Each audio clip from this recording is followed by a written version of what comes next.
Hindi natin malalaman kung talagang kalsada nga o dating kangkungan. So kayo na magdesisyon mga kayon, no? Hanggang dito pala to.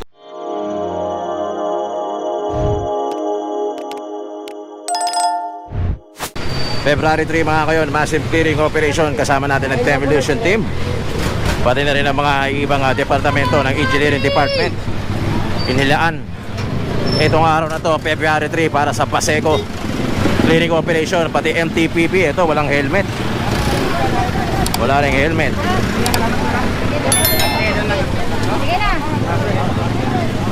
Helmet po. Ito, feeling ko ang violation nito, mga walang helmet. Mahirap eh. Intro. No helmet, ha? No helmet siya mga kayon. O yun o, daming MTPP o. Nilaan talaga itong araw na to sa Paseco mga kayon.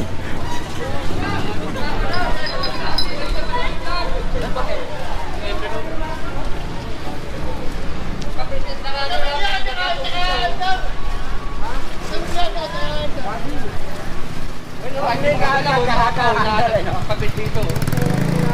Dapat ka na niya papil eh.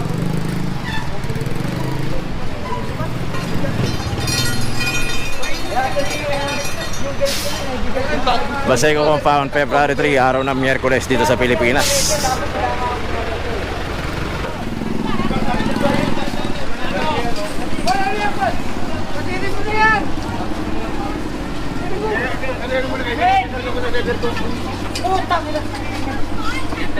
Kaya na ako yan.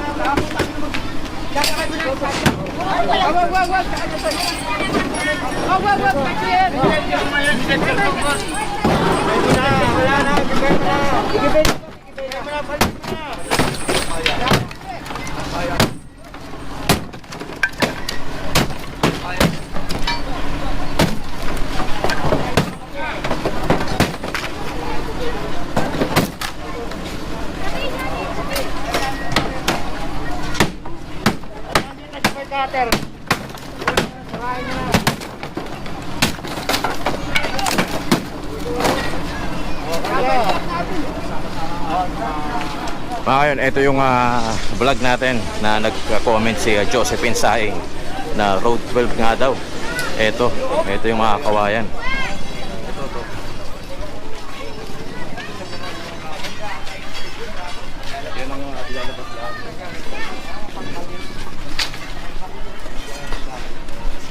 Nasaan na? Naod na? Ito yung vlog natin na nakaraan, no, na nag-comment dito si Josephine Saing na dati nga daw itong kalsada Road 12. Parang yun ang sinasabi. Pero nakausap natin yung may-ari nito, sinasabi niya dating kangkungan ito.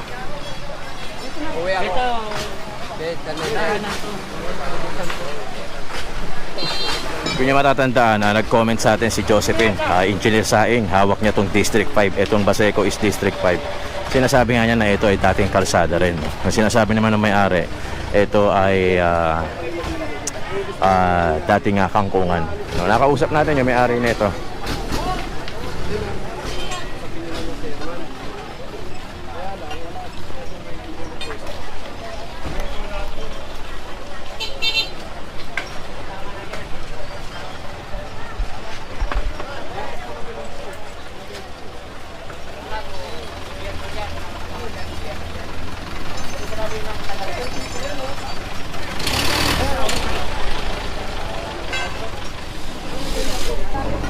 Mga kayo, kung nyo matatanda, nagkaroon tayo ng vlog dito nung nakaraang araw lang. Ito nga, sinasabi na dating kalye, no? Pero ang sinasabi nung may-ari, nakausap natin, dating kangkungan, no? Yun, nag-comment si Josephine Saing. Si Engineer Josephine Saing ang may hawak ng buong Distrito 5. So ang Paseco is Distrito 5. So ito yun, no? So sinasabi niya na diretso nga daw to hanggang dun sa dulo. So kalsada nga daw ito.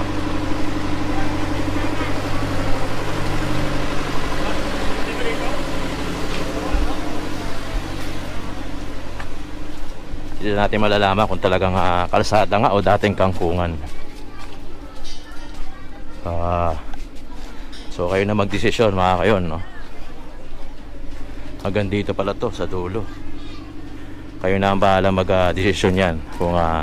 Pero according kay Engineer Josephine Saing, siya ang may hawak ng Distrito 5. Dating ang kalsada ito. So diretso nga ito hanggang dun sa dulo. Yun, nakita na natin. Laki pala nito. So in short, sinaraduhan nga mga kayon, no?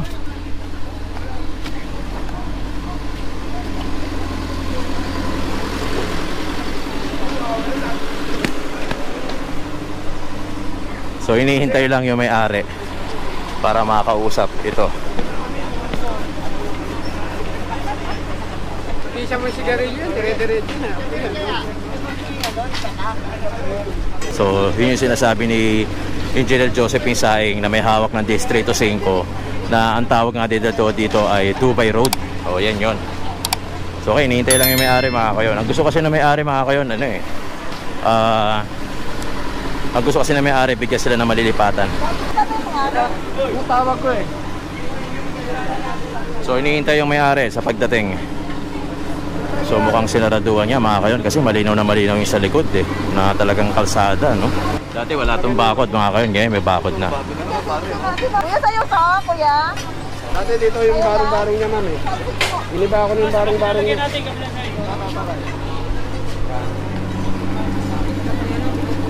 Sir John, mukhang binalikan natin to dahil gawa ng kiniklaim ng may-ari na dating kangkungan. Ngayon at least kasama natin si Engineer Saing. Siya na higit na nakakaalam kasi hawak na to, distrito So niya to, dating ang Dubai Road, no? Ngayon, di ba yung nung nag-pull out tayo rito? Oo, nag-pull out tayo dahil mayroong hinahanapan niya ako ng papel. Ito na, hawak ko na yung yun papel. na. Hawak na ni Sir Pati John. Yun, no? Legal structure. Sakop to ng Baseco. Yun na. Bumalik na tayo mga kayo na nire-request nyo na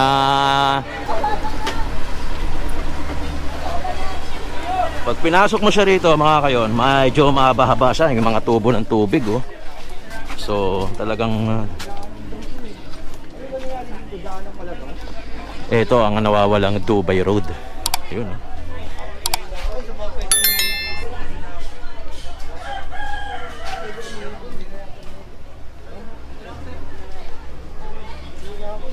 Buka kakutin yan, lalabas ang may-ari. Ngayon, hindi lalabas ang may-ari.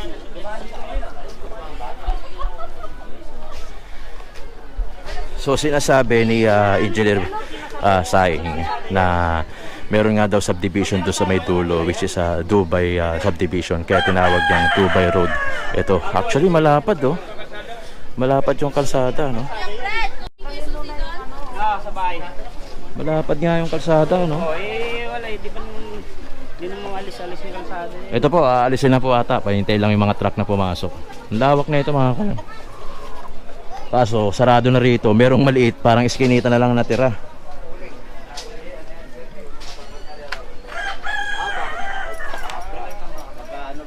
Maganda to sa ano yung mga sa Pampakod. Pampakod doon. Yung bang ano dyan yung ginagawa dyan? Pampakod. Maganda yun yung pader muna tayo sa ganun sa Pidapo. Paano sa alaman? Kasi dito mga talaga ito. Dati. Sila na ng putamba. Tangkuman to dito eh. Tapos ang trabaho po Oo nga eh. Pagano po, Meralco. Dapat taga Meralco. Pagka mga kuryente mga kayo, dapat taga Meralco. Kasi itong orange, ang baba nito, Grabe, Hanggang doon, Kami na nga lang nagtukod-tukod yan eh. Dapat bago yung lahat. Sir, kayo na lang nagtukod? Di ibig sabihin, mas laylay siya dati. Laylay. Kami lang naglagay ng mga ano yan, Mga kayo, delikado Sa itong barracks namin, inangat nga namin yan doon, Kung wala na tukod dyan, baba na lahat yan. hazardous tong Barracks kasi namin lahat yan. yan muna talaga kasi yun ang delikado eh. O kasi pag tinamaan yan, nakasupply yan lahat dito no? Ako. Yun dapat unahin kasi delikado yan eh. Tingnan niyo itong mga kuryente dito mga kayon. Sobrang baba, halos mahahawakan mo na. Delikado ito, baka mamaya magsanhi na nga sunog dito. Saka nahahawakan ng bata, ito tignan niyo mga kayon, O sobrang baba. Yung mga orange, yan yung talagang kuryente, Meralco ang nagkabit niyan. So malinaw mga kayon, dating kalsada, naharangan.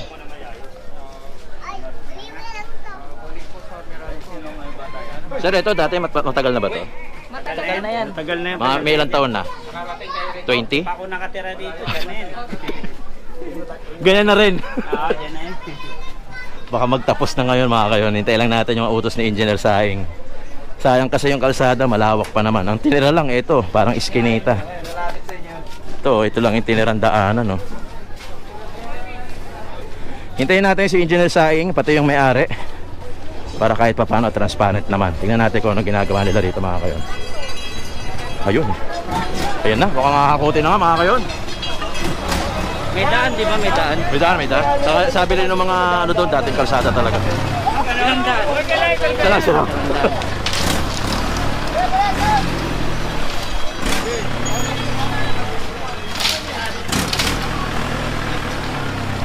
Diretso na natin sa truck. Okay din yung mga nakausap natin sa loob mga kayon. Sinasabi nga nila na matagal na nga daw itong mga kahoy-kahoy na to. At sila rin na mismo nagsabi na dating ang kalsada. Diretso na sa truck.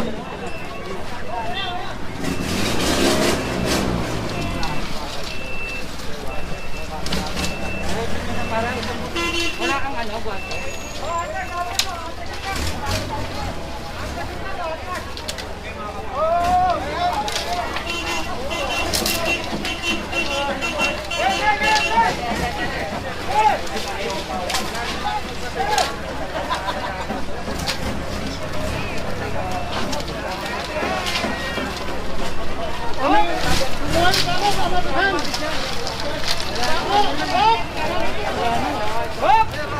Dahan-dahan lang sa kamay ha, baka masabot kayo. Uy! Oh, idol ko. Shout out, Robert. Anong masasabi natin ito, idol? Salsada ba to? According kay Engineer Saing, yes. Kalsada yan. Sabi natin ang kanina sa kapadyak. Salsada daw po ito mga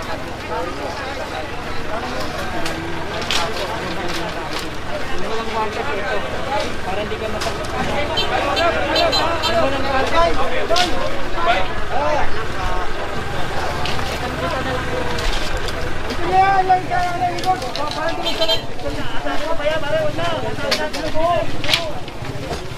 Ayos nyo, pare. Pwede nilagay sa ano sa... Kamu na nakakita lang. Ako nakakita. Jota mo! Amoy! Ay, jota mo na jota mo! Nakita ka ni jota mo! Sila ka. Yan ang mga boss ko eh. Yung mga walang boss.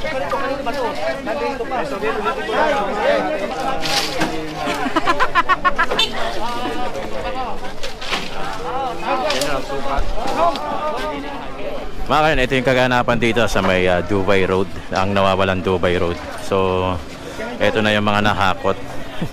Ang dami pa rin. So, parang nga hindi nababawasan. So, pasok tayo dito mga kayon.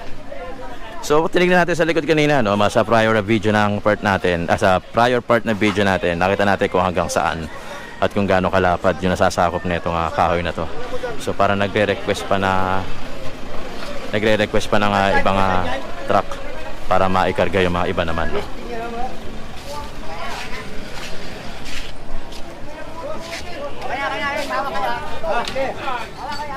So aalis na tong isang truck, papasok naman yung iba. So medyo marami-rami ito mga kayon.